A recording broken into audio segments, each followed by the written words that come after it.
Bueno, mi tema es inducción magnética, les voy a hablar de qué es inducción, dónde lo aplicamos y fuerza automotriz.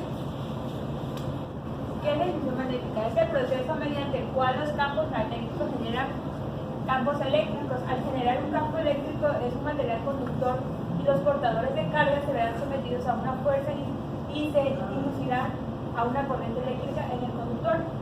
Esto es como cualquier dispositivo que mantenga diferencia potencial entre dos puntos en un circuito se llama fuerza de inducción, o sea que extraen todo lo mayor posible de energía.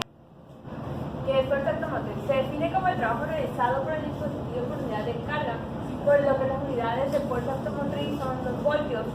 Cuando decimos que un campo magnético genera una corriente eléctrica es un conductor y nos referimos a lo que parece un FEM. La llamada FEM es solamente la corriente inducida, ya sea en el aparato pues, que vayamos utilizando. ¿Qué ley se aplica o aplicamos? Se aplica la ley de Faraday, en donde el flujo magnético del campo, por lo tanto, para que aparezca una fuerza automotriz B inducida debe variar el flujo del campo magnético a través de la superficie delimitada por el conductor. El signo menos de la ley Faraday indica el sentido que va a llevar la corriente inducida y se conoce como la ley del Lenz. Bueno, esto no quiere decir que el sentido de la corriente inducida está que tiende a oponerse a la causa que lo produce. La ley significa que la corriente inducida en un circuito tendrá un sentido tal que el campo magnético generado por dicha corriente compense la variación del flujo que la va causando. Esto sería. A mí me toca exponer sobre el tema de fuerza electromotriz. Ahora, lo que se verá en la siguiente diapositiva son qué es, unidades de medida, justificación de causa y aplicaciones prácticas de la fuerza electromotriz. ¿Qué es? La fuerza electromotriz o voltaje inducido es toda causa capaz de mantener una diferencia de potencial entre dos puntos de un circuito abierto o de producir una corriente eléctrica en un circuito cerrado. Es una característica de cada generador eléctrico. Pero usualmente se habla de generadores porque es la manera más práctica de usar o de explicar este fenómeno que sucede, que a través de la corriente se genera energía mecánica. Unidades de medida. El voltaje, también llamado diferencia de potencial o tensión, se define como el trabajo que el generador realiza para pasar por su interior la unidad de carga negativa del polo negativo al polo positivo, dividido por el valor de Coulomb de dicha carga. Esto es Joule sobre Coulomb. Normalmente se divide en voltios, que equivale a Joule en Coulomb. Justificación y causa. Esto se justifica en el hecho de que cuando circula esta unidad de carga por el circuito exterior al generador desde el polo positivo al negativo, es necesario realizar un trabajo o consumo de energía, mecánica, química o cualquiera, para transportarla por el interior desde un punto menor potencial del polo negativo al cual llega a otro de mayor potencia, el polo positivo del cual sale. Aplicaciones prácticas. Las aplicaciones más importantes del movimiento relativo se ven en los generadores eléctricos. En un generador de corriente, los electroimanes están dispuestos en una carcasa cilíndrica, los conductores en forma de bobinas se rotan sobre un núcleo de tal manera que las bobinas continuamente cortan la línea de campo magnético. El resultado es un voltaje inducido en cada uno de los conductores. Estos conductores están conectados en serie y los voltajes inducidos se suman para producir voltaje de salida del generador.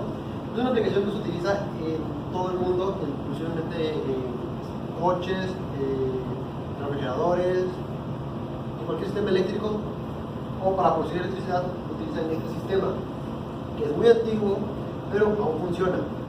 Inducción electromagnética. Esta exposición está compuesta por lo que es la definición y el experimento de Faraday.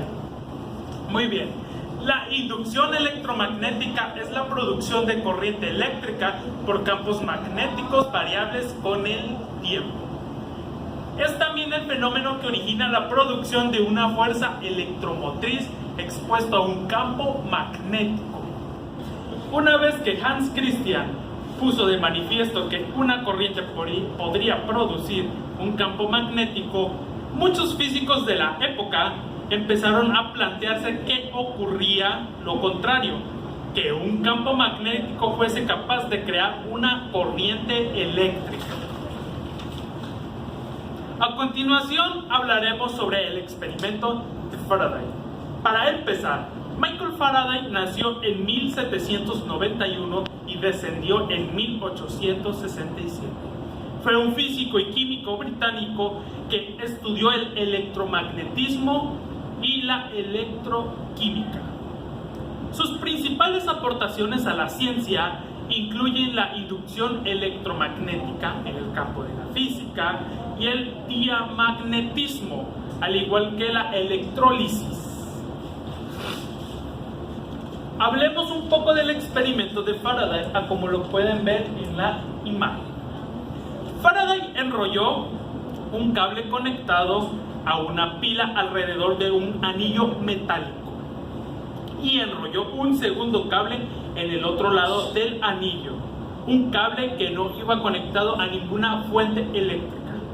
Si una corriente eléctrica generaba un campo magnético, tal vez un campo magnético generaría una corriente eléctrica, a como lo pueden apreciar en la imagen. Listo. Faraday puso un detector en el segundo cable, el que no tenía pila alguna, y encendió el primer circuito conectado a la pila. Sin embargo, no sucedió lo que podría parecer evidente. Cuando la pila estaba encendida y por tanto había un campo magnético, el segundo cable no mostraba corriente alguna. En el momento de encender el primer circuito o apagarlo, aparecía una corriente eléctrica en el segundo circuito. Lo que podría parecer extraño no era la existencia de un campo magnético, lo que inducía una corriente en el circuito sin pila. Era la variación del campo magnético la que generaba corriente. Cuando encendía el circuito, la corriente en el segundo circuito iba en un sentido, pero al apagarlo, la corriente iba en sentido contrario. En estos casos se detectaba corriente durante un tiempo muy corto, el que duraba la transición apagado-encendido y viceversa. Faraday enunció un principio que hablaba exclusivamente de cables y circuitos, y el ruso Heinrich lo refinó añadiendo el sentido de la corriente, paradójicamente. Ese fenómeno curioso, Faraday enunció un principio que hablaba exclusivamente de cables y circuitos, y el ruso Henry Gretz lo refinó añadiendo el sentido de la corriente. Paradójicamente, ese fenómeno curioso no afectaba, era inútil, del que ni siquiera el propio Faraday fue capaz de predecir su importancia. Hoy en día domina nuestra vida cotidiana.